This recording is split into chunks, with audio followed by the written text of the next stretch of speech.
You ever notice how somebody's conduct often disrupts their message? Well, today on Daily Renewal, we're going to talk about how important our conduct is when it comes to the gospel.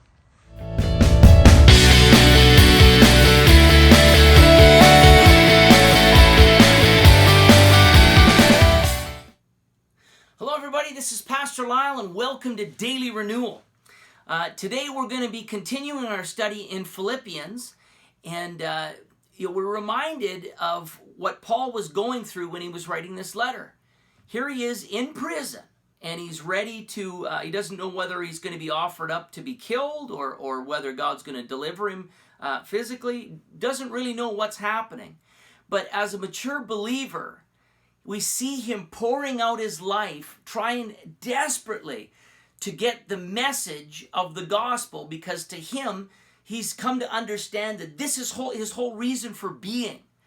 And yesterday we saw he exhorted them, and then he talked about the fact that the gospel's being preached, and with him being in chains, it isn't hindering. In fact, it's helping some people because they're seeing how he goes through things. And as a believer, I think it's really important that when we go through life circumstances, as everybody does, somebody who really truly is a believer in Jesus Christ can go through circumstances better than those who don't know God or think they know God even. And so we see here that he even had opposition from people within the preaching circle that it looked like they were trying to take advantage of the situation even. But that didn't hinder Paul. And we pick up in verse 19 of Philippians 1. And this is what Paul is saying. He says, "For I know that this will turn out for my deliverance through your prayer and the supply of the Spirit of Jesus Christ, according to my earnest expectation and hope that in nothing I shall be ashamed. But with all boldness, as always, so now also Christ will be magnified in my body, whether by life or by death." Well, this particular portion where he talks about the fact that he doesn't want to be ashamed, I believe lines up really well with what he said to the church in Corinth. And we read that in 1 Corinthians 9:24. And this is the whole idea of his life being a race. He says, "Do you not know that those who run in a race all run, but one receives the prize? Run in such a way that you may obtain it, and everyone who competes for the prize is temperate in all things. Now they do it to obtain a perishable crown, but we for an imperishable crown. Therefore I run thus, not with uncertainty, thus I fight, not as one who beats the air, but I discipline my body and bring it into subjection, lest when I have preached to others, I myself should become disqualified." Now, in both these portions, I believe what Paul is desperately trying to say to us is that even though he's run the best he knows how, and even though this is an excruciating circumstance, there's still a part of him that says, you know what? I want to make sure I finish this race well. And I've come to notice that from the early days of my Christianity till now, the trials are a lot tougher. And the trials that I experience now, if I would have experienced those when I was younger, I don't think I would have made it. But isn't it great to know that we know a God that knows every temptation that we go through, has gone through them, and yet he is able to deliver us through all of them. So here's Paul. He's saying, I just so badly want to make sure that at the end of this, I'm not put to shame because I don't make it till the end. He wants to finish well. Then we go on to verse 21, and it says, "For to me, to live is Christ, and to die is gain. But if I live on in the flesh, this will mean fruit from my labor, and yet what I shall choose I cannot tell. For I am hard pressed between the two, having a desire to depart and be with Christ, which is far better. Nevertheless, to remain in the flesh is more needful for you. And being confident of this, I know that I shall remain and continue with you all for your progress and joy of faith, that your rejoicing for me may be more abundant in Jesus Christ by my coming to you again." So here's Paul. He's saying, look, to live is Christ. In other words, if I'm going to live here, I'm going to live all out for God. But he also realizes he's far enough in his maturity in the faith. He goes, but to live is Christ, but to die means I'm in eternity with Christ, which is far better for me. See, a lot of the preaching we get today is about how to have a better time here, how to make things work here on earth.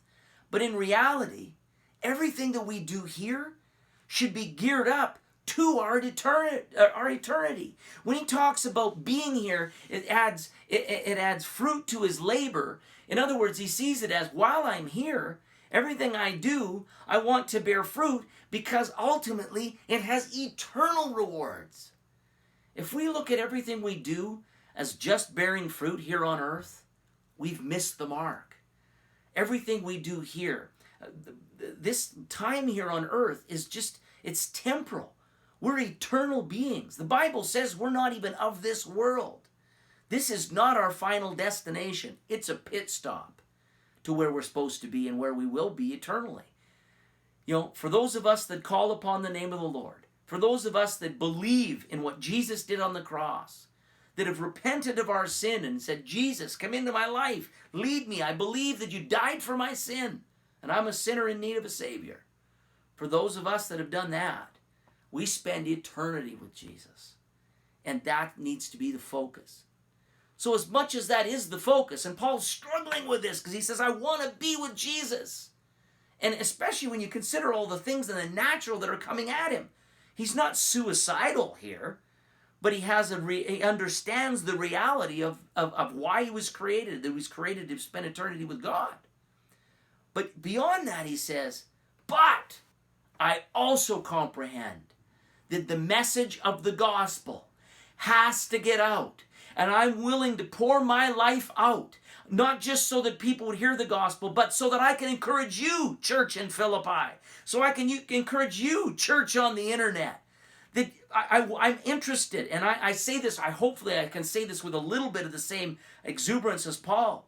Part of the reason I enjoy doing Daily Renewal is to encourage people to carry on in the gospel, to carry on because you are a carrier of the message.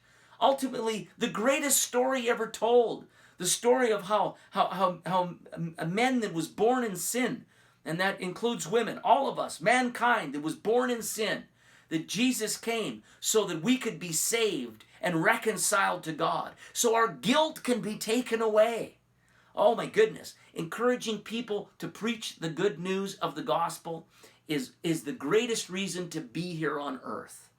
And so Paul is doing that. He's saying, you know, I'm doing this because I realize this is beneficial for you if I am here to encourage and to continue to preach the gospel. So he's expounding again how important it is to him to be able to do this. He gets it.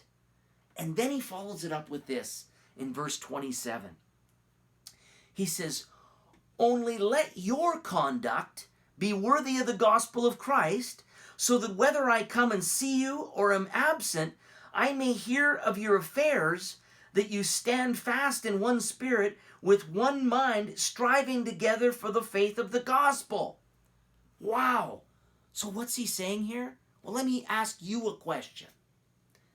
The same way that he looks at this, have you ever asked yourself, or when's the last time you asked yourself, is your conduct worthy of the gospel? You know, there's a lot of people that when we look at our conduct, and all of us, we've all sinned and fallen short of the glory of God. But I know for myself, every once in a while, I get before God and I say, Lord, is there something about my conduct that would bring reproach to the gospel? Because I don't want it to. And Paul is qualifying this by saying, hey, your love for the gospel should affect your conduct. How badly do you want people to see Jesus in you? You know, a lot of time when we look at our conduct, we have a gospel often in North America, but I'm not going to limit it to North America. A gospel that says, you know what? If you believe in Jesus, you can be just like me. And often we've used the world as the litmus test on whether we're successful or not. For instance, do I have a nice car? Do I have lots of people following me? You know, even in church, it can become a business where we don't care how we get to the top. We don't care who gets trampled as we get there. But if we just got to get there, because once we get there, then we have a voice to tell people about how you can be just like me. I remember when I wasn't a Christian, I used to have people come, basically, I'll do a paraphrase of how it used to work. Hey, come to church and you can be just like me. And when I looked at their life, there was things that they did in their lives that as a non-believer I looked and I go, why would I want to be like you? Their conduct wasn't even acceptable to me, somebody that wasn't a Christian. Sometimes they would lie, they would cheat, they would steal. They would do things, like I said, to get higher on the corporate ladder.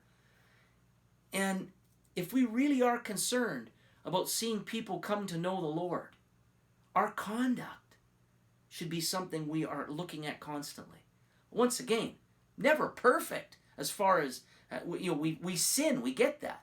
But we can still come to the throne of grace to find grace and help in a time of need and ask the Lord to make the changes within us so that our conduct changes. Your conduct changes first on the inside, a work that is done by God. And as you continue to respond to Him, the things on the outside begin to change. And you begin to act differently.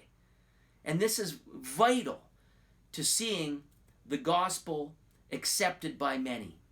How your conduct, how you do things is perceived by others. So, having said that, I hope you're encouraged by that today. I guarantee if you stay close to Jesus, your conduct will change and people will look at you. And there'll be something about you that they may not understand. But you will have opportunity to tell them the reason why I am the way I am. Not, I still make mistakes. But it's Jesus doing a work in me that has made me who I am today. Well, I hope you got something out of that today. I just want to consider subscribing to my YouTube channel. Tell you, everybody that subscribes, it does help us in getting more views so that we can get these videos out to more people because we want to encourage more people. Also, like us on Facebook. We're on Twitter and Instagram. And if you are in the Kamloops area, we'd love to have you visit River City Church. So having said that, God bless you and have a great day.